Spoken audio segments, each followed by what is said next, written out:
Abby, how are you? I'm good. How are you, Matt? I'm doing swimmingly. Thank you for making the time today to meet with me. You live several hours away, so we made a remote interview work, but I'm really pumped to talk about you. You are a big homeschool advocate. You work really hard to share your perspective on things and share with people about why you thought homeschooling was great. There are a lot of Yep. things that relate to homeschool, like school choice, that people don't actually really recognize. That school choice could is some homeschool people feel school choice could affect not just homeschooling, but the public schools that their kids have the options to go to, things of that For sure. nature. I have a lot of questions about tech with homeschool and STEM education and resources with homeschool. So like we got a lot. Like Let's it's talk gonna it all. let's talk it all. Hit me with this. Talk to me about your journey going into homeschooling. Like, what did Okay. you start your kids out there? Were you homeschooled? Like, what? I'm not as familiar with the motivations behind this because in the former Okay. state that I came from, yeah, there were some homeschool people, but they were predominantly people that were reacting to the very poor mechanisms of public education. Not many Right. people that I met were like, oh, well, I was homeschooled and I always planned on doing this. Like, you just didn't have Right. those people. I find that there are larger populations of that. So I don't know if that was your situation, but like what brought you into homeschooling? Right. So those people are my heroes because I just they lived my dream. But I'm like your typical public school kid thrown in at 5 years old, graduated public school. The day I graduated, then I moved out and went to college to become a public school teacher. Actually, both of my parents were public school teachers. I became a public school teacher, and I was the biggest public school advocate. I met my husband and his mother was talking to me about homeschool because he experienced public, private. He experienced like this small little one room schoolhouse scene. Like he did every kind of education. And she had said, I think homeschooling's the best. And I said, I think you're crazy. I think homeschoolers are weird. And I think homeschooling is super weird. And if I were her, I would have kicked me out of the kitchen right there. But she had grace beyond what I would have had. And, because again, I was a public school student and I was Right. going to college to become a public school teacher. So I bought it hook, line, and sinker.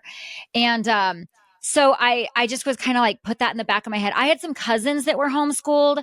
And I just always remember my parents talking about how weird they were. And then I met them in middle school and I'm like, they are weird. But then I got older and I'm like, find me a middle schooler that's not weird. Like, I don't care if you're public, private, homeschool, what, like they're weird, right? They're going through what they're going through. Right. But then as I grew and I worked in the public schools, I just started to see some things that I just felt like, I can't do my best with all of these kids in a classroom. I would do so much better one-on-one with a student. Like I just saw these kids that I knew could thrive, but they just didn't fit the box. They did not fit the box that the public school had for them. And it was very frustrating as a teacher because I'm like, man, if I could get these little boys hanging from a tree reading books, their minds would just completely open up. But if I'm trying to keep them to sit in a desk for 8 hours a day, it just wasn't natural feeling to me. And I wasn't seeing that it was working phenomenally. So then we had our first child. And I remember my husband looked at me and said, we weren't given these kids for someone else to raise and then for you to go to work and raise everybody else's kids. So how about, we just raise our own kids? And I thought, I think that sounds crazily amazing. So I decided to homeschool. I did the weird and crazy and bizarre thing of homeschooling. And I then later met those weird cousins that I had, and they were the most solid, amazing, productive, like just awesome men that ran and owned businesses, that had solid families, that were brilliant, that were making a difference in the world.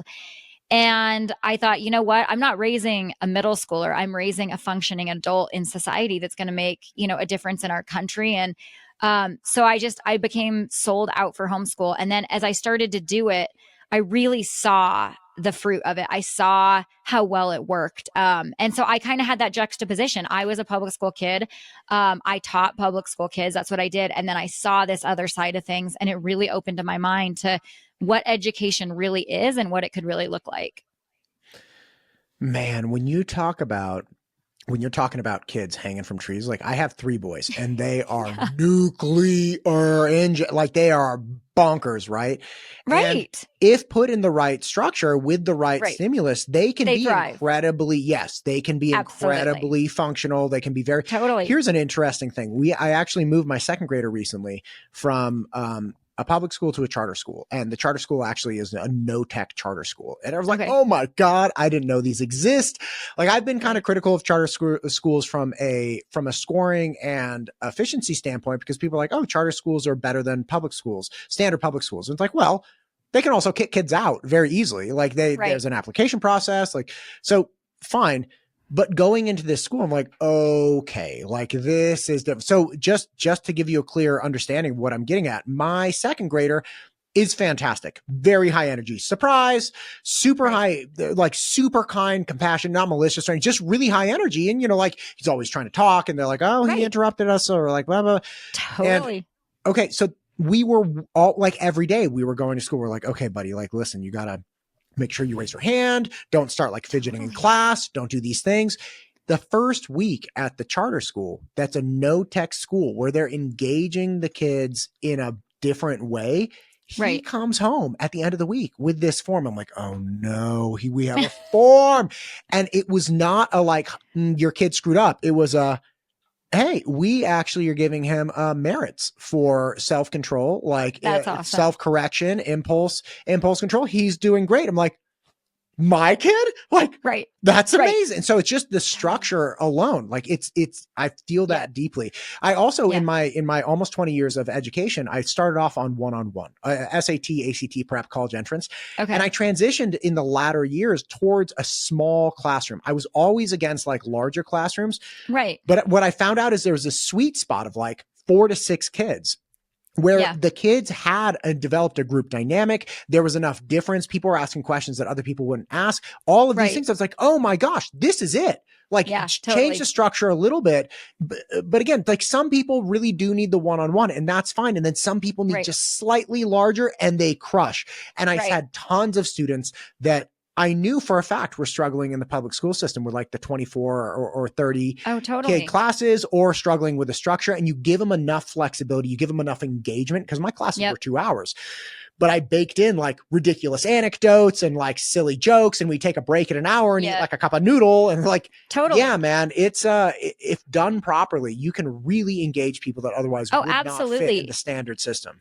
Yep. And the standard system works well for a kid that it is created and designed for. But a kid, like I actually did very well in it. I mean, I was in trouble every single week for talking too much. But I look back and I'm like, that's because I'm an external processor. Like that's how I learned, is by regurgitating. Side note, I'm also now actually paid to talk. They tried to shut me up for 12 years. And it's like they tried to work that out of me. And, thank goodness it didn't work out of me. But I look at that with my kids. I'm like, man, my kids' gifts and talents would probably have been crushed out of them had they been forced to sit in a seat and perform like everybody else. My son, I mean, he performs 3 to 4 grade levels ahead, but I tell you what, he probably would have been I guarantee he would not have done well in public school, because I mean, he'll read incredible books, but he's got to be outside. I mean, this kid has to be outside.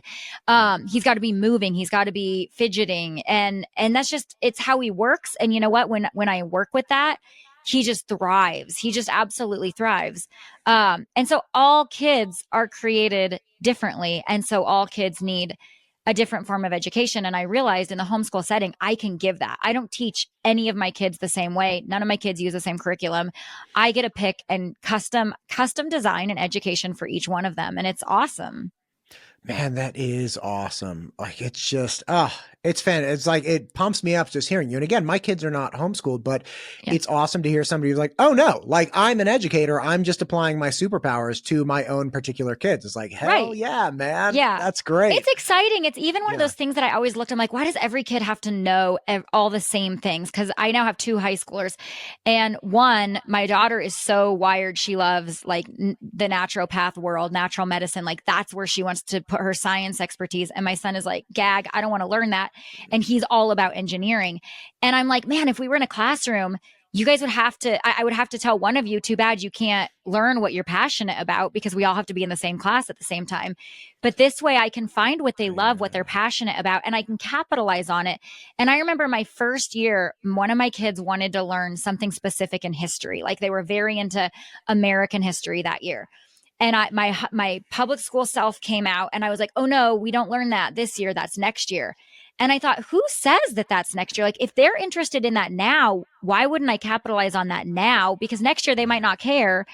And so it gives you the ability to like just jump on where their passions are. And then they learn fast and they learn deep and they learn well because it's something they're interested in. Yeah. Two things. The first thing, I played piano. Okay. I was not a great piano player. I really love trumpet and I love jazz trumpet specifically. And I remember learning how to play piano and I was like going through these lame books. I'm like, like my piano teacher, my dad, and she was like this very nice old lady and she was like super nice, very knobby knuckles, but whatever. Anyway, I remember watching her hands. I was like, yeah. Anyway, yeah. So the point is like, I'm doing this. I'm like, this stinks. Like this sucks. Like I do not like this. And I'm going through like music theory and stuff. This is Matt at like 7 or 8. And my older brother decided one day, he's like, I want to take piano lessons. And he would go to the piano lessons. He's like, nah, lady, I want to learn this type of song. And she was like, okay, yeah, no problem. Like we'll do that. So he started playing and he was way into it because he had agency in what he was doing instead of dumb Matt. Like I'm slogging through the music theory. Like in theory, it was so painful. And I ultimately left piano because what I really liked was jazz. And I was playing these like ridiculous, I don't remember. It was like, it was a long time ago. But once I got into trumpet and then I started actually being able to play jazz trumpet, I was like, hell yeah, this is it. Like this is what I wanted. So yeah, I appreciate that. The other thing, you just mentioned that your 2 high schoolers, one is into science-y kind of STEM stuff and the other is into engineering. Right.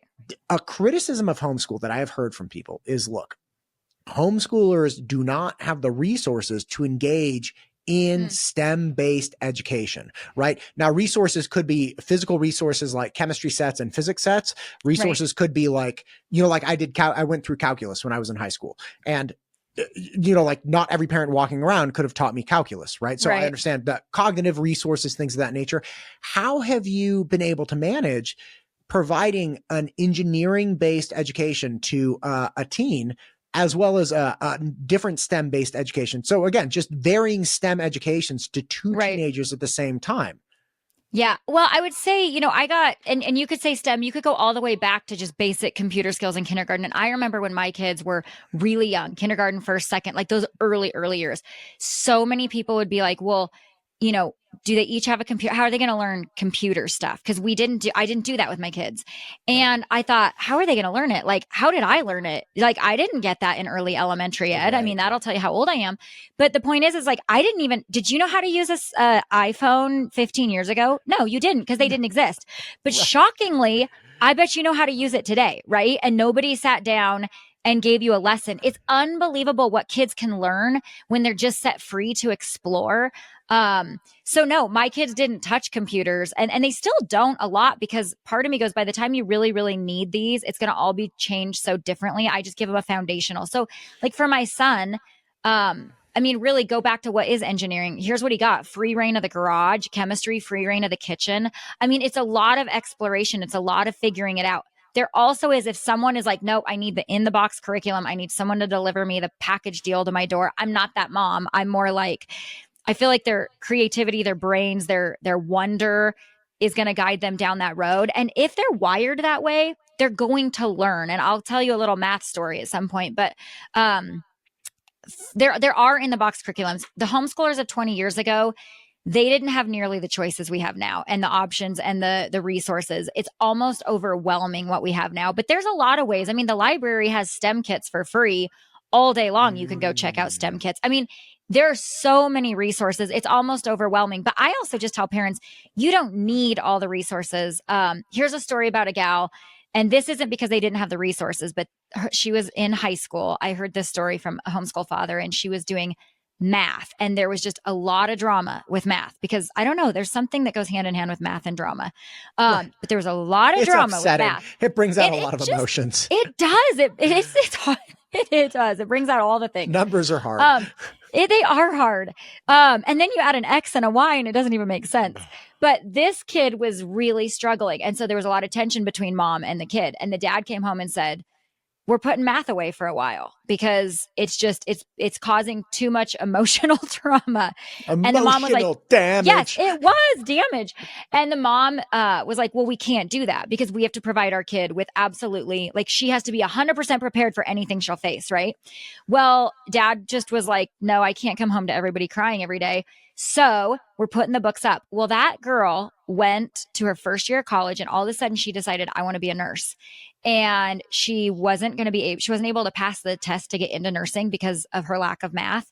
She came home that summer. She opened up every single math book that they had put on the shelf. And that summer she studied so hard herself. She went in, she aced it, and she was top of her class in nursing. And what that taught me is if a kid wants something, if they're wired a certain way, if they have gifts and talents in a certain thing, there's really nothing you can do to stop them from attaining that if you give them the ability and the drive to learn and to grow and to explore.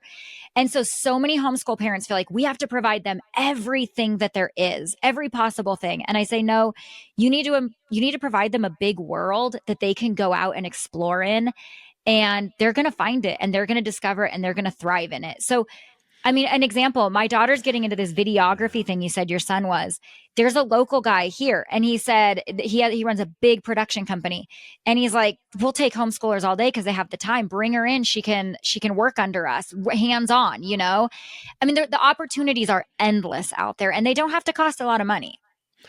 Listen, sometimes they cost $0. Zero. I love best. what you're saying because I've had two professions. Okay. I've never been employed. I've always been self-employed. When I graduated from college, I did not take business classes, but I had started, the only job you could say I was more like a contractor, is I worked for the tutoring center at UC Berkeley.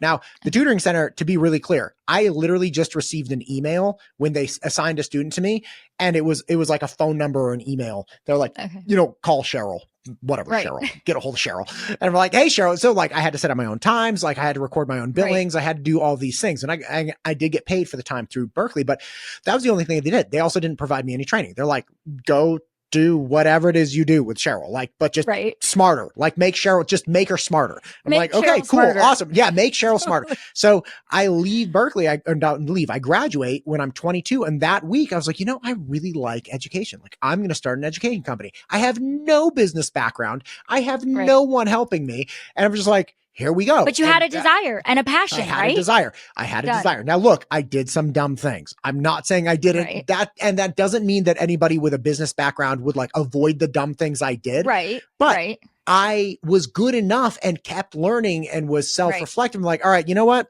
That was not a good idea. Like, you screwed that one up. Like I got frustrated with a girl once when I was 23 because she couldn't understand a math problem and she almost started crying. I was like, oh my God, what are you doing? Like this poor 16-year-old girl is not trying to screw up this.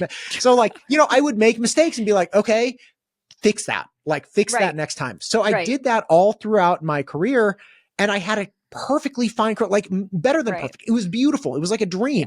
Well, quite unfortunately, the SAT got eliminated. Thanks, Democrats. And, again, I shouldn't blame it all on them, but the big impetus for UC Berkeley and the UC system in general to eliminate the SAT from the admissions was COVID hit, and you had them like, all right, well, not everybody can get it. Let's make it optional.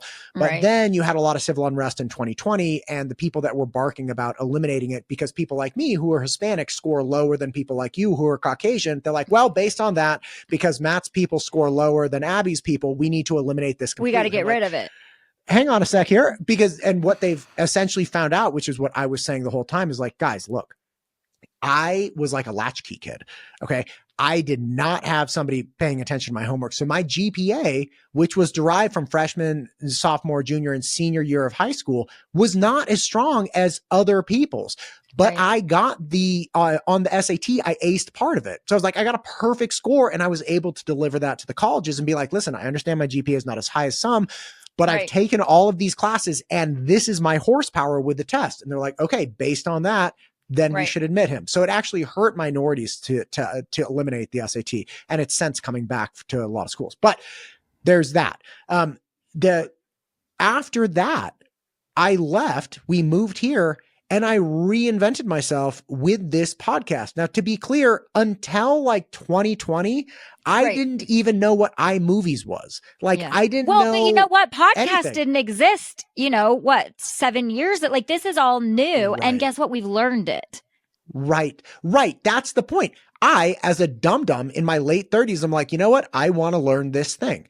Right. And so I start watching YouTube videos like over and over. I learn iMovies. I learn, GarageBand. I learn this, that, and the other. I move up here. I set up a studio. And this whole thing has been a process of discovery, right? A lot of space, a lot of self-reflection, and then just forcing myself to be like, okay, there's something wrong with this, figure out what's wrong with it and fix it. And it's such a beautiful, it works. Like it works. Like this is a product of that. Absolutely. And you know what? That's what we always say is it's not about what to teach. I feel like the public schools, and I'm not bashing, but they really focus on what to teach. I mean, you have your 12-year plan when you go into kindergarten. This is what we teach. And I don't worry about as much of what I teach as that my kids learn how to learn, right? It's not what they learn, it's that they know how to learn. Because if they can learn how to learn, there is nothing they can't learn, right? There is nothing that they won't be able to achieve or learn. And my little girl, it was so cute the other day. She's 10 and she said, Mom, like, how am I going to know everything I need to know? And I said, like, well, honey, what? And she goes, well, like when I want to build a house, like, who do I call? How do I know all of that? It was so cute. I'm like, is this what's keeping you up at night? Like, I mean, yes, it is. I know all of these things.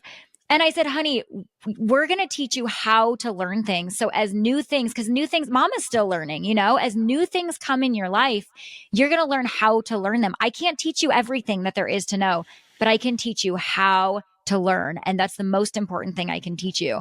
And that's what happened with you, Matt. I mean, you knew how to learn. And so then you went out and you learned and the success story is there.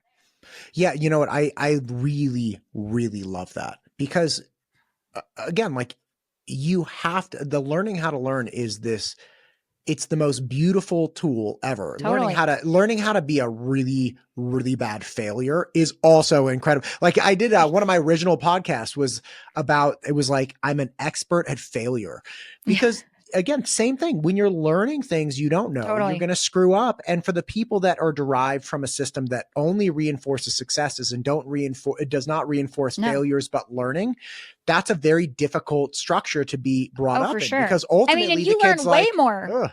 Yeah, you learn way more from failure, And I also look around the world and I'm like, this world looks nothing like the world I grew up in. So if I only had what I was taught in those years, we didn't have technology really at all. There was no cell phones. There was no, again, I'm dating myself, but this stuff we did play Oregon Trail. That was pretty much it. But the world is a different place. Even as a teacher, what they're teaching now, I'm like, wait, that's not what I learned to teach. And so it isn't so much of the content. It is more of just the heart and the attitude and the giving your kids a passion. That's what I thrive on is giving my kids a passion to learn and to grow and to be participants of the world around them. Right. Be participants, engage in the world and understand. Yeah, the world absolutely. How do you manage to expose your kids to the wide variety? Because one thing that people talk about with homeschooling, they're like, well, they're in a public school system, they're getting exposed to like these electives and then these core classes and, a lot of other things. And homeschooling will really just reflect what like the parent thinks or what the parent, is engaged in. That's obviously not the case with you. If you're like, listen, I went to school to be a public school teacher and here my kids doing like STEM and engineering and all of this stuff. It's like, obviously they were exposed to something. They're like, oh, awesome. Like, let's go down this. How do you manage, like, did you have a checklist of, okay, I want to dip their toes in this, this, and this?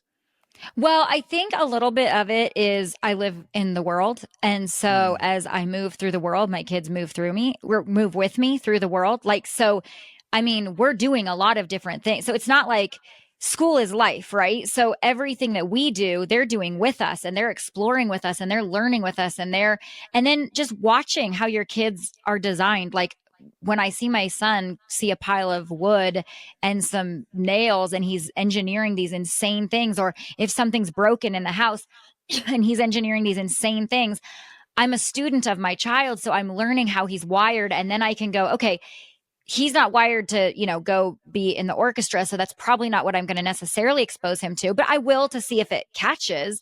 Right. But I kind of see their gifts and talents. And then we just explore that and we discover that. It's also about, as much as people want to say that kids are not socialized, they're unbelievably socialized. I mean, it's about introducing my kids to so many different adults in so many different arenas that they can learn, okay, this is what this person does for a career. That seems really interesting. Hey, why don't you shadow them for a while? Why don't you try this? And just giving them every opportunity. It's like laying a feast. I don't want to sound ridiculous, but it's like laying a feast before them and seeing what they reach for and then giving them more of that. Does that make sense? Oh yeah. You just gotta, it's like, hey, look, it's a buffet, baby. Do you want like a sandwich? Do you want a piece of meat? Do you want like the lentils? What do you want? Yeah. And you might want something different next year, and that's okay. We're going to explore all the things. But I mean, when you homeschool, like, you have the world around you. Like, there is not a career that your kids, I mean, just look at the businesses. I mean, you live in the Treasure Valley. I mean, there isn't a business that doesn't exist that you can't take your kids in and introduce them to people there and say, I mean, people are super cool. And you're like, hey, can we see like the back room of how this works?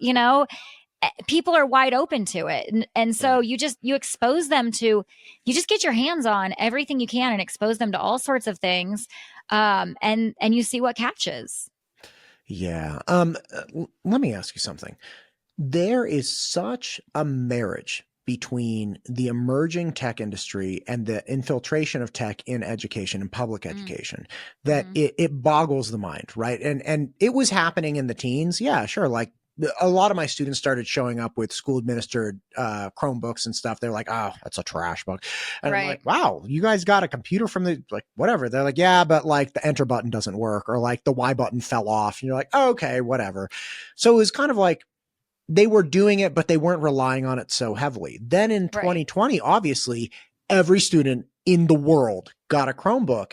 And it's almost like we forgot how to do education in the absence of these machines. And once we had the machine, they're like, oh, this is a hammer. Let's find more nails. So they start doing, art class. My son, one of my sons was doing an art class, and they were like, oh, you'll do art on Minecraft.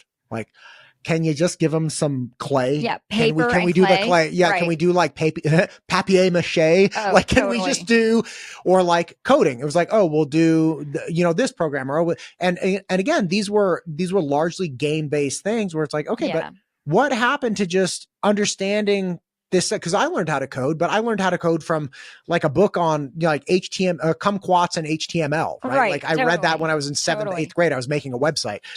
Or learning C++, or learning, whatever. Right. My point is that there's this reliance on tech to administer technology. And I'm wondering what do you see in the homeschool world? Because, homeschool families that I've met are very pragmatic, and they're like, listen, man, I don't have a dump truck of resources. I know what works and I know what doesn't work because I'm watching my kid do these things. And I'm wondering, from a practical, efficacy standpoint, does integrating tech at every level of history, English, like the fact that kids have their Chromebooks open during English class all the time, just blows me away. It's like, what in the hell are you, or like history? Like, no, you should not have your Chromebook out during history. No. Like, there's no reason. Can I get a lecture? Can I get anyway? So what is that in homeschooling? Well, before I tell you what's in homeschool, I'm just going to give you a little bit of just my opinion, because I don't know inside every homeschool family, but I kind of know the greater. I mean, I would say tech is, it's very, very limited. Here's an example. Okay. So you go to a homeschool conference. I remember this. This was like one of my very first homeschool conferences. And my friend had a high school daughter that went to the teen program. And they said to the teens, there was like maybe 200 teens, and they said, this is all homeschoolers. Raise your hand if you have your cell phone, because they were going to have them, put them off. And one girl out of 200 raised their hand, and the rest were like, we don't even have cell phones, right? Like that doesn't even exist in our world. And can I get an amen? Right. And so, I mean, the thing is my thoughts and my opinion, and I welcome people to meet my kids and see how it's working. But the thing don't say that. Don't say that. You I know that's welcome strangers. I retract. That's true. Listen, just kidding. Just scratch imagine that. You met them and they're good people. They're fine people. Scratch that. Yeah. But the point is, the proof is in the pudding. And here's the thing: we're raising kids in a generation where more hours are spent, and I'm not making this up. I'll give you statistics. More hours are spent on a screen than outside. And that is absolutely, it goes against how kids were designed to be. In the last 2 decades, childhood has moved indoors and education has moved to the screen. The average American child, wait for this, spends under 30 minutes of unstructured play outside and more than 7 hours in front of a screen. And that's according to the CDC, which I'm sure they're being a little gracious on that, right? 7 hours a day on a screen and less than 30 minutes outdoors.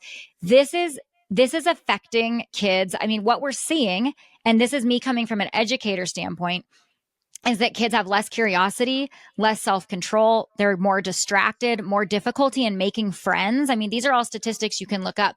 Less emotional stability. They're more difficult to care for, and the inability to finish tasks. In high school students, we're seeing depression and mental disorders on the rise, completely equal with how much time they spend on screen. We're seeing that on the rise. I really believe it's causing social, emotional, physical, mental problems through the roof. And I personally do not, nor did I see any benefit of giving kids screens in the early years academically at all. They're really, it's definitely a pacifier for the teachers. It's a pacifier for the, those in authority. Here, hand them a screen and that can do the job for me. But I'm seeing no benefit. And that does not mean a kid that is not given a screen in the early years, that does not mean they're going to be less able to use screens later. I mean, Matt, like I said, look at you and I. We didn't grow up. Well, maybe you're a lot younger than me, but that didn't exist when we were a kid. What did we do? We read books. We explored, we discovered, we went outside, we learned through the world around us. And so I really would say that the majority of homeschool parents see the damaging effects of screens. And we're not saying all screens are bad. And I am not judging parents who are giving their kids screens a little bit, but I am saying that you will not harm your child for not giving them a screen, but you very much could harm your child for giving them a screen. Very much. And I love the way you said that. It's like, listen, if you don't give them a screen, like there's nobody that I've ever met, adult or 25-year-old or something, like, oh my God, I didn't get enough screen time. I didn't get like, oh my God, man. I needed more to like, that's not it. Like no, I was damaged because I didn't play Minecraft for 3 hours a day. It really wrecked me. Doesn't exist. I have the Attorney General of Idaho and I believe it's the ICAC commander of the state coming in soon to talk about the lawsuits that Idaho is engaging in on the state level with these social media platforms. It's like, guys, this is not, there is no redemptive value. No. There's no redemptive value here. The other thing is, like, I didn't know anything about Zoom. Okay. What was the date of when like COVID lockdowns went into effect? It was a Saturday. And then like all of a sudden everything it was like the 15th or something. Yeah. Okay. And the whole world went online. Now listen. Not the whole world. The homeschool world just kept on keeping on. Yeah, right. Well, okay. So literally that Saturday, they're like, we're going on lockdown. Sunday, I had 5 brand new classes for the May SAT starting. And I was like, wait, I'm supposed to have 30 brand new kids coming in tomorrow. They're like, those kids are not coming in. And I was like, well, I better get on, what's that program called? And I texted my friend.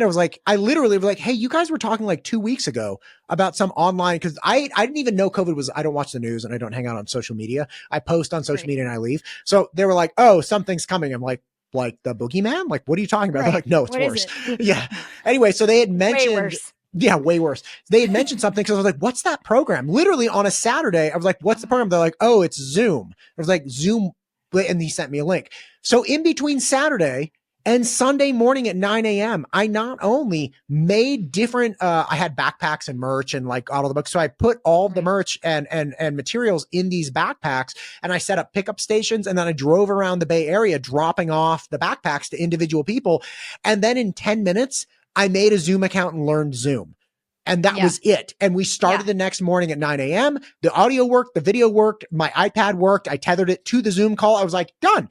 My dad. So you didn't feel like you were really disadvantaged because you didn't start learning Zoom in kindergarten? Not. My dad transitioned a medical practice literally in like 2 days to a virtual medical practice. And he was like in his late 60s. Yeah. It is like, this is not a super tech savvy guy. And no, he didn't have Zoom when he was 5, you know, but and I don't want to offend anyone, but here's the reality. Tech is not hard to learn. You're very offensive. Yeah, sorry. I do that a lot, but tech is not hard. Your kids are going to learn it. And here's the other reality. What you teach them in kindergarten, it is going to be completely different by the time they graduate anyway. It moves so fast. And I just tell parents constantly, so many parents say, well, then what's the solution? If we're supposed to get our kids outside more and we're supposed to get them off screens, here's the deal. You're the parent. Take it away. Delay it. Do not give them a phone. A kid does not need full access to the entire universe at their fingertips. The only time I would say is I'm not telling everybody what to do, but as far as the statistics go, if you want to give your kids a leg up and help them mentally, socially, emotionally, kind of steer clear of these traps, then delay it. And then when they're older, I would say then you do need to guide them. You do need to probably give them some tech so that they can learn how to handle it, responsibly. So you don't just hand a kid a device and walk away. Too many parents are handing a kid a device and walking away. And what's on the other side of that device is very dangerous for kids. Even the things that are seemingly innocent, even the Minecraft. I mean, they are seeing neurologically what this stuff is doing to young kids. It's creating addictions to technology that we've never seen before. It's all, I mean, there are a lot of things that it is creating. One, I have a very dear friend who has a son who was, like in good faith. She was just, raising her kids, and she has lots and lots of kids, and she was just raising them. And one of her sons comes to her at one point and is like, I think he was like 18 at the time. And he tells her, he's like, hey, I have been addicted to porn for the last like 4 years, and it's caused all these problems. And he was upset, and he was not happy, and he was appealing to his parents about, like, what can I do? Like, help me. Right. And you think, like, you see, I have 3 boys. Okay. And my oldest is 12, and I am like a hawk with this kid because it's so hard. The idea that like you could have a 14-year-old and like the world of pornography opens up to this wide open. And it's because it used to be that kids that age would have to seek it. And now we have to know it is seeking our kids. It is looking for our children. And so parents, I'm constantly thinking, when you bring your kids home from the hospital, you're making sure they're not, I know the rules change, but what, you don't lay them on their back, or you do? I can't remember. I haven't had a baby in so long, right? On That's the side, changed too. Like, what on the side, whatever. Yeah. And then you buckle them in the car seat, 5-point harness, and then you buckle them into their helmets, and then you put the little green guy in the road that's like children playing, and we're so protective of our kids. And then somehow, somewhere along the way, we just hand them this device that has access to absolutely everything out there. And parents, if you think it doesn't, it does. Like, these lockdown things aren't what you think. But the monitoring devices are jokes. No, they're not. You are the monitoring device, mom and dad, and you need to know everything that your kids are doing on there. But more than that, they don't need it. I mean, here's the thing about social media that I'm watching with kids. It's creating this group think. Like, you find these young people, they can't even think for themselves. They're just told what to think. It's like that movie, The Incredibles, where there's Screenslaver, and it's like they're just being told what to think. They're being told how to feel. They're being told what to believe. And then it's just this group think process. They're not really connecting with other kids. There's the loneliness factor right now is higher than it's ever been in kids. And yet, this is the thing, Matt, these kids have hundreds of thousands, if not more, of people at their fingertips at any given moment with a device. And yet we're lonelier than ever. And like, you go by the bus stop and nobody's talking to each other. You sit at a restaurant and families are sitting around, everybody on their device. We are so disconnected, and it is just breeding depression and comparison and identity issues in these kids like we've never seen before. And man, amen to that. You just nailed that. You are so on point. And it's so frustrating to have these conversations with educators, administrators. Right. And I mean, good faith people. I had at one point last year in 23, I was like, hey, we should get tech out of school. And I like reach out to my board members and I reach out to tech officers and I do a bunch of podcasts with people in good faith. I'm not like trying to sabotage them. I'm just like, hey, explain to me why my first grader, who by the way was watching Odd Squad at school, right? Do you remember that movie Pursuit of Happiness? Yes. Yeah. Okay. So Will Smith goes and drops off his kid. What's his kid? What's his kid? That was his actual kid, name. Right? I think it was. Yeah. Jaden Smith or something. Because it was Jada Pinkett's kid too. Whatever. Yeah. Right. Yes. Anyway, so he drops off his boy at the Asian lady's daycare. And he's like, hey, what's up with the TV? And she's like, oh, it's, Navy stuff. And he's like, that's the Love Boat. That's not naval stuff. But he was this broke dad and his kid would go down and just start watching TV. And you walk away from that scene. You're like, oh my gosh. And you feel Will Smith. You're like, oh God, here he cares about his boy so much. And like his little boy's just watching TV. Okay. I find out that my first grader, who's 6, 7, is watching Odd Squad in school on his Chromebook. And I was like, okay, well, he's obviously like, is he getting in trouble for this? Like, what's happening? They're like, no, this is what's going on. He's given free, if he finishes his art project, which should be the thing he gets the most into. If he finishes his art project and has extra time, he can go and have free Chromebook time. And Odd Squad was right out of the PBS app. Right. So they have an app on or a program, whatever it is. It wasn't restricted. And he would just sit down, put on the headphones and just zone out. And you know what it is? Shouldn't the reward for finishing your art project be check out this art project I made? Showing it to your friends, being proud of it, explaining it, describing. That's what we did. I finished and you'd show it in front of the class. I really think that and I'm not bashing on educators, but what it is, what I see, because we didn't have it when I was teaching, it's a pacifier. So rather than say, hey, go read a book, or hey, it's totally classroom. It's not for the kids. It is not for the kids because the kids are not benefiting from it. They're just not. It's for the teachers. It's for the staff. It's for the administrators. And you know what? I don't blame them. When you hand a teacher, I was just talking to a friend of mine and she had 26 kids in her class, first grade. I'm like, she has no option but to plug those kids in. Parents, we can't blame the teachers, right? If you're shoving your kid in there with 26 other kids, she's just trying to survive. That's why it's our responsibility to give our kids it's our job to find the best education for our kids, right? We can't blame them for plugging our kids in. We can unplug them. We have all the control and all the power to unplug them. Yes, I do appreciate that. One thing. So again, same little kid, right? First grader now going into second grade. And this was the start of the school year. And again, I've since pulled him out and put him in a charter school, but I was really excited at the beginning of the school year because my wife reported, because we both volunteer in school and everything. And she was like, hey, it's awesome. In his class, they have a creation station. And if he does a good job, if he does this reading Monday, Wednesday, Tuesday, Wednesday, Thursday, then we sign off this form, then he gets to do creation station on Friday. I was like, dude, awesome. What do they need? We're talking like toilet paper rolls and, every color painter's tape you could imagine, like all this stuff. Right. And he was coming home for the first couple of weeks with these like ridiculous rockets. And he's like, look at this thing. Like, oh my God, God bless you, sir. Cause I was a big tape fan when I was a kid. You give me some duct tape, I could have done the Mona Lisa. I mean, we could completely change our facial structure with Scotch tape. Do you remember that? I do. It was incredible. Totally. So I find out right before we poll him that the wife tells me, she's like, he's not doing creation sessions. Like, what do you mean? Like, haven't seen the rockets. What's going on? She's like, well, the teacher has now given them the option. You can do creation station or have free iPad time, or excuse me, free Chromebook time. So what he's doing, instead of building the rockets, instead of taping his cheeks up and his mouth open or doing whatever he's doing, he was scrolling the interwebs for pictures of aliens and saving them to a PowerPoint. I was like, why is he doing that? And this was not something he was doing out of line with what was tolerated within the classroom. He wasn't getting detention. He wasn't in trouble. It's like he got in trouble in first grade for taking videos of his face or pictures of his face. I was like, why does the camera work on the Chromebook?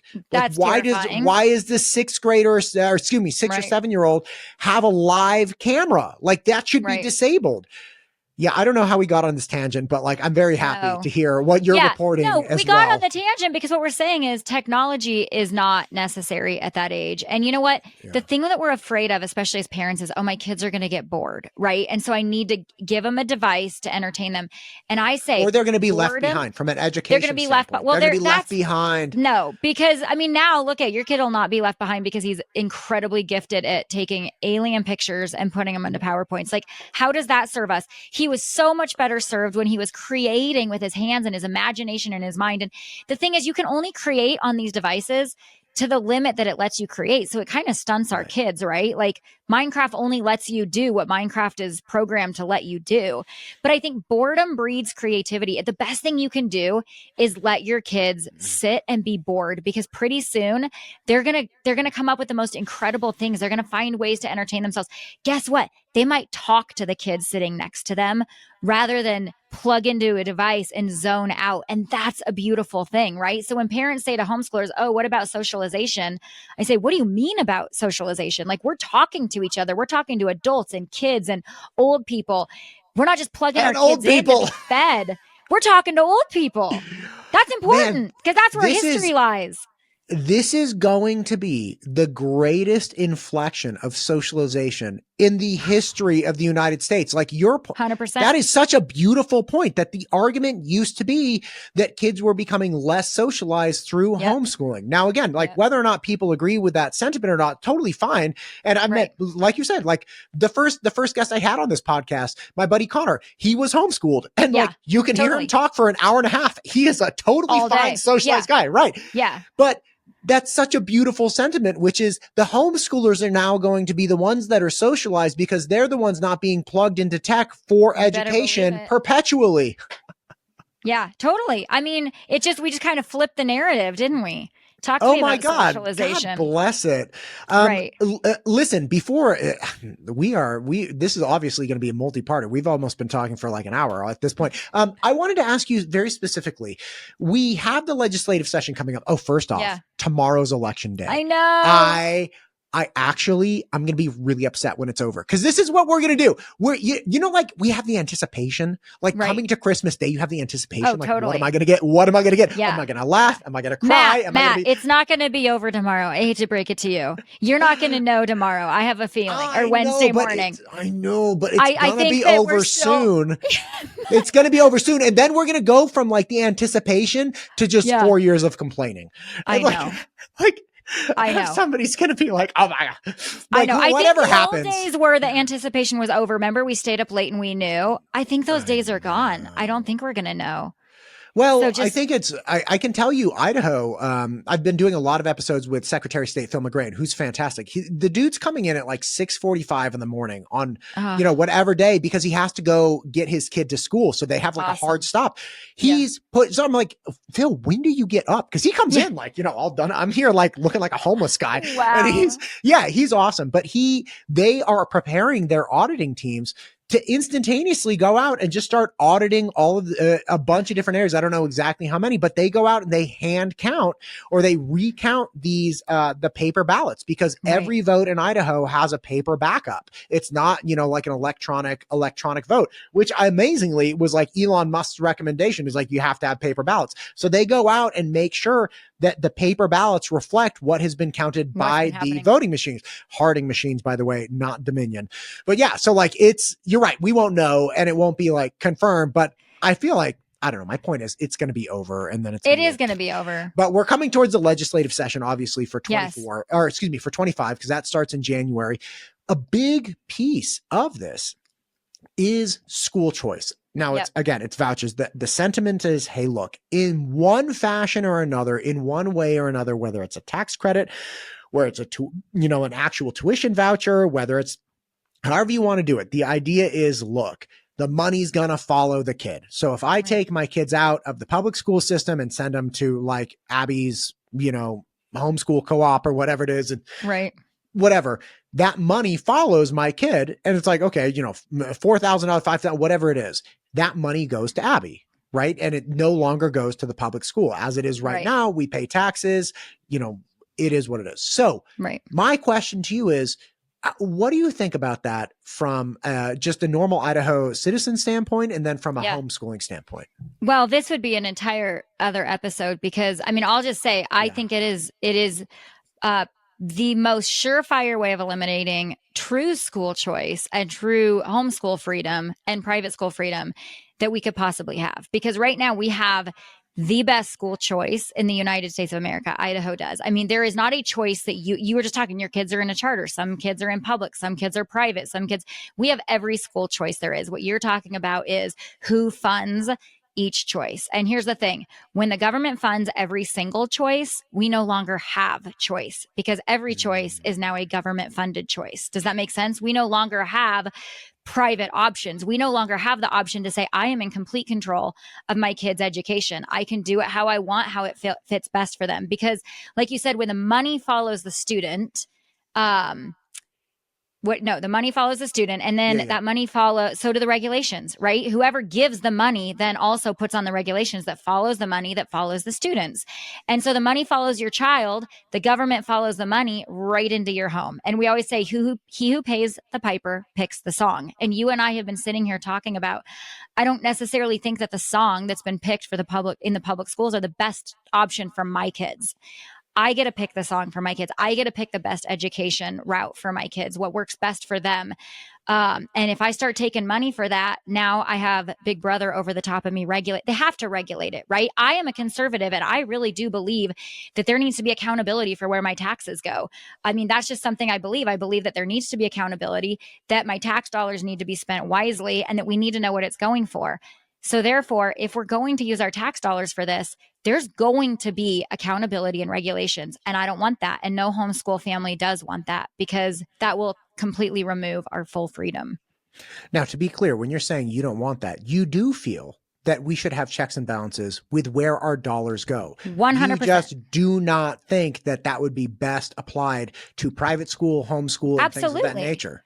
Oh, for sure. For sure. And here's an example, Matt. We actually have the Idaho Home Learning, the IDHA, the Idaho Home Learning Academy in Idaho. We've kind of already done this in Idaho where we have public dollars going to quote unquote homeschoolers, right? And there are things like Tech Trep Academy. They run through the Oneida School District. So people will pull their kids out. They're still attached to a public school district. They're getting cash. They pay the family to homeschool their kids. And we are seeing fraud.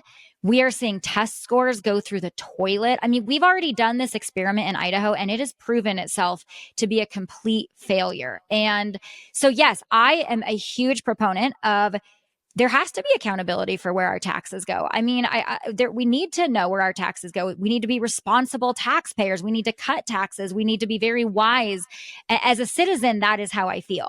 However, as a homeschool mom, I don't want those strings attached to my kids, right? Because wherever the money is, there are strings attached. And when you give money to private education, now you have those strings attached to private education. And then it's no longer private. It's now a public education option, another public education option. You know, I have not heard this position articulated. In fact, I'm sure somebody has told me, but I'm an idiot. And I was like, oh, okay, great. And just didn't get it. But your position, which is vouchers will turn private schools into public schools. For sure they will. Such a beautiful position that I had not considered, because you are right. Like, we can't depart from the premise of like, hey, we should be careful with how we spend our tax dollars. Absolutely, we should. So we would have to apply that principle to the voucher system or the tax dollar system, whatever money goes to the private education. And then the private education's like, meh. So then you'd probably have some degree of private educations that opt out. You'd have some number of them that like opt in, but then you are absolutely reducing the number of autonomously functioning education institutions. Right. Which means ultimately you're removing school choice, right? Because like I said, all choice will now be a government choice. So if we want to keep school choice strong in Idaho, then we need to ensure that that the only publicly funded education option is the publicly funded education option, which is the public school. And I understand that people are not satisfied with that. I get that. But then let's put our resources into fixing the problem rather than expanding the problem taking the same money that caused the problem and expanding that problem into other forms of education, because the other forms of education are doing really well. Private schools are doing really well. Homeschoolers are testing through the roof. Charter schools are doing, I mean, we've got options and they're doing well. And so let's not take the problem that everybody's frustrated with and now just drag it into every other option by making every option a public option. I love that. I actually think that's such a beautiful sentiment. And again, I don't know what the right answer is, but I think that's a really, really important consideration that I hadn't really thought about. The other thing that's really clear with the private schools is we have a mutual friend, Andrea Gremmert, right? And I love talking to her about education, the structure of education. She's a big homeschool advocate. She's a big homeschool freedom advocate. It's like, listen, don't take government money. You know, you go to her Instagram and it's all like, you know, take money, that's socialism. It's like, all right. Totally. She had really articulated, she's like, I think parents should always have the final say in what their kids learn. And she wanted the parents to be at the center of the educational curriculum. And private schools have to abide by that, because if private schools have the burden of gaining admissions. What I mean by that is, like, when I would tell students, I'm like, listen, you don't ever have to come back. You only come here because you want to come here. And if you don't ever want to come here, just tell me. I will refund your parents' money. You can go away. Give me the sweater back, though. I always give like sweaters. I want my swag back. Oh, dude, I did that with one. It turned out the mom was scamming me. It doesn't matter. I won't go into it. But I did get the sweater back. There you go. I'm a terrible person. My poor kid. He had a trashy mom. Like, oh, whatever. Anyway, the point is that there's a sentiment of increasing competition between public schools and private schools for government money and getting a better educational system. Right. But we are already living through the burden of competition in our private schools right now. Totally. They're already fighting for people's dollars, they don't have to be government dollars to increase competition for those enrolled students. They already have to justify their existence with core values. They have to justify their existence with curriculum and test results. Like if you have a public school a private school that has a bunch of, 15 and 16-year-olds that can't read, most likely those parents are not going to spend the dollars to go to that school, right? So they're already held accountable. Totally. Right. They're held accountable the way that they should be, right? By the people that are paying. That's the point, is those schools are held accountable through whoever's paying it. And so therefore, if the government decides to fund all these forms of education, then it is the government's job to hold those people accountable. Right. And rightly so. I mean, rightly so. But that's why we don't want anything to do with it. I mean, not to mention that I will tell you, here's something you need to know. I am a deep patriot. I deeply believe in the freedom that we have. I'm passionate about the freedom that we have in this country and the way that we were set up as a nation. And I am not a socialist. I am completely against socialism. And this is an unbelievable it is so socialistic, this entire concept in every area. And when you talk to someone that's pro school choice, they cannot tell you how it is not socialist. All they say is, well, we've got to break down the public schools. The public schools are bad. We've got to break them down. And I say, listen, if I hired someone to build my house and they did a really, really terrible job and my house fell down all around me, or it started, leaking and had all these issues, the last person that I would call to come and rebuild my house would be the same builder that busted it up in the first place, right? I wouldn't call that guy and be like, I know you did a terrible job the first time, but maybe you might do a really great job this time. I wouldn't do that. I would go somewhere else. I would go independent. And so we can't really say, hey, if you did a terrible job in the public schools, because that's what I'm hearing. That's what these pro school choice people say is, we got to break down the public schools. Then why would we want the same system to fund the alternative, right? We need to have an alternative that's funded completely different with not tax dollars. It's redistribution of wealth. It's a welfare system. Honestly, I've even said, the DEI thing that's going on right now, diversity, equity, inclusion. I mean, this is all equity. It's saying that we're all entitled to the same thing, right? Everybody's entitled to any kind of education that they want. We're all entitled to private education. And if we can't afford it, then it's the government's job to ensure that we all get the same thing. I mean, it from every angle, it is a social construct. It's a socialist movement, this entire thing. Wow, Man, God bless you. I can't believe I've taken this long to have you on this show. You are just snap going after it. I will say though, I had Senator Lori Den Hartog on, who is a Okay. large voucher advocate. Okay. And she is not looking to destroy the public school system. She's Right. not looking to break it down. You know, I think I do know that there are some people that feel very strongly that our public school systems are compromised and they're captured. And here's what they need to know. In Idaho, it's in our constitution that we need to provide a public education. So so they need to not be pushing school choice. If they want to do that, they're gonna have to change the Idaho constitution, right? They're gonna have an amendment. That's not gonna happen. And so if the goal is to break down the public school, that's not going to happen, right? If the goal is just to give alternatives to families, and you can go ahead and say what she was saying, but if that's the goal to give alternatives, what was she saying? So she had many very good points that I was like, I hadn't thought about that. One of them, when I articulated the objection that I think is a very classic objection that, hey, you know, you can't spend public dollars on like religious institutions. She immediately was like, well, what about the Pell Grant? We have the federal Pell Grant. Like you have people going to private, you know, religious-based universities and they receive the Pell Grant. The other aspect of it was student loan forgiveness. It's like, you know, the loans people took out, there's no, there was no stipulation about loans only being forgiven for public schools. It's like, you know, I have but I'm not an advocate of that either, I guess. No, I'm not either. I'm not either. But what I can say is that she was saying there were many aspects of the voucher system that she thought would be great.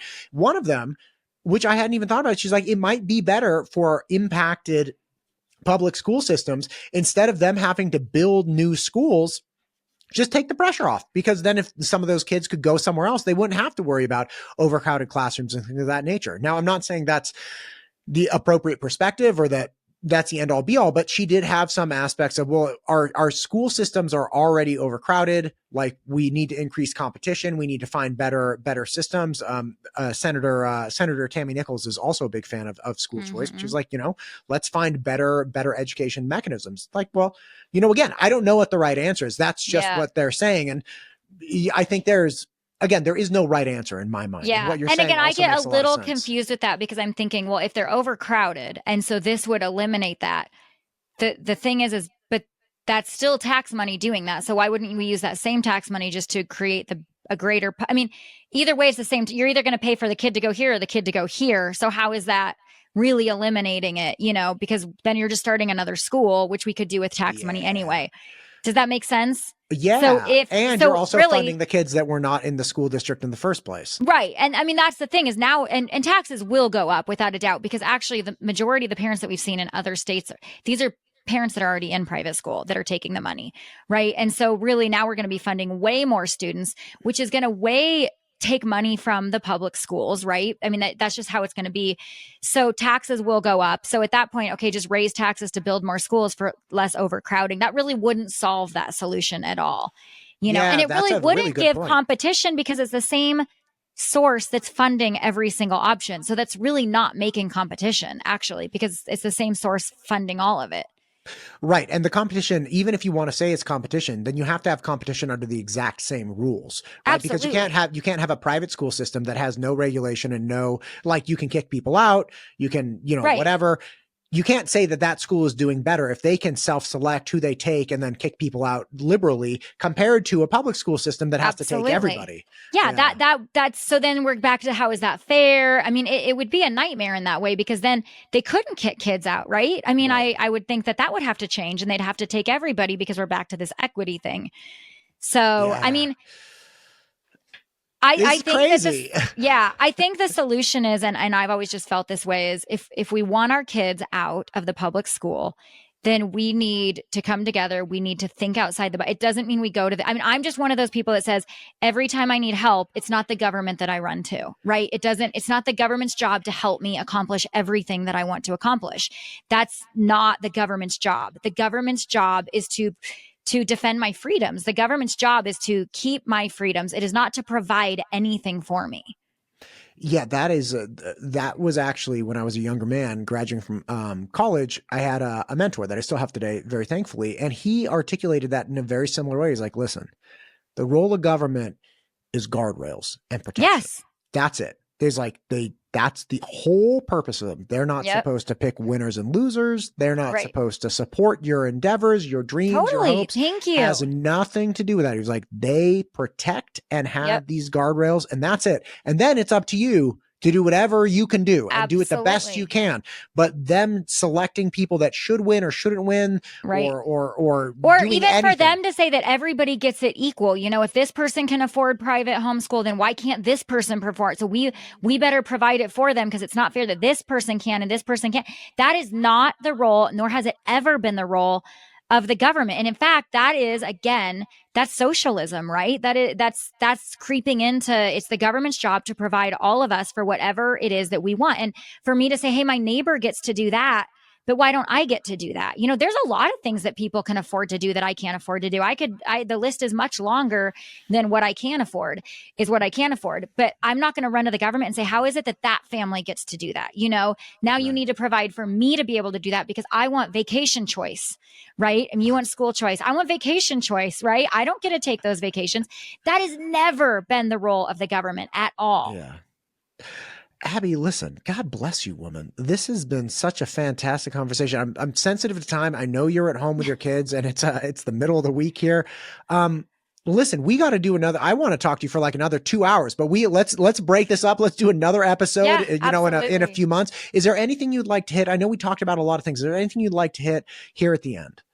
Well, I would just say, you know what? Idaho is near and dear to me. I love what we have in Idaho. So many people come to Idaho because we're a little sanctuary of freedom, right? We draw people. We've seen it in the last many years. I mean, I've seen it over my lifetime, and there's a reason that people love Idaho, and it's because we're unique and we are very freedom minded and I just want to challenge people to let's keep Idaho that way. Let's not try to create what is happening in other places and remove our freedom. Let's keep that independent, do what's best for our families, do what's right, independence that we have. And I'm telling you, I can give you more links. I actually do want to just say, if you are on the fence with school choice, if you want more information, I'm a huge advocate of telling people, don't take my word for it. Don't take Matt's word for it. Do your research, educate yourself. Don't just listen. What I find is a lot of the people that are 99.9% on my page in every area are not on the same page with school choice. And so I would say, don't just listen to people tell you about it. Go do your research in homeschoolidaho.org/school choice. We have every national study that has been done on school choice. Everything that you ever needed to know about school choice, you can find there. It will take you to links all over. It's not just our opinion. It will give you everything that you need to know. So educate yourself. And like we talked about before, teach your kids how to learn and let your kids watch you learn. Go educate yourself on these things. And let's keep Idaho, the great state of Idaho.